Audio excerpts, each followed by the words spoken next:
Okay, what we're going to do here is we are actually going to walk through how to create a learning path using Bigger Brains. And first of all, we need to log on to brainstationlms.com.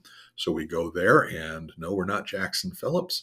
So we go and we log in with our Microsoft credentials, which if you are already in there, it'll just come up.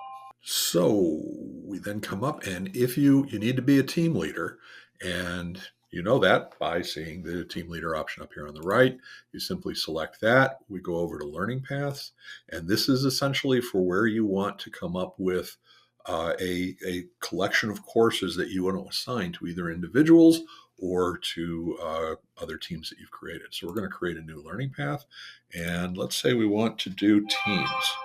So we're just going to call this Teams. We can actually have an image that's added as well.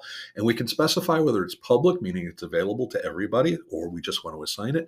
And sequential, which is kind of cool. And let's go ahead and choose sequential. And public will accept. And sequential basically means that they have to take the courses one after another. And now let's add courses and search. Well, we're going to be talking about teams. So let's go ahead and do search for teams. So here we've got some various content, and these are by just searching for the term teams. And we're going to go for fundamentals, best practice, and mastering. So actually, we'll just go for very simple mastering teams basic, some bonus, and then fundamentals and best practice.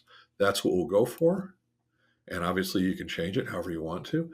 And basics, we're going to make it so it goes by dragging it. So it's going to go basics, fundamentals and best practice, and then bonus content. And submit.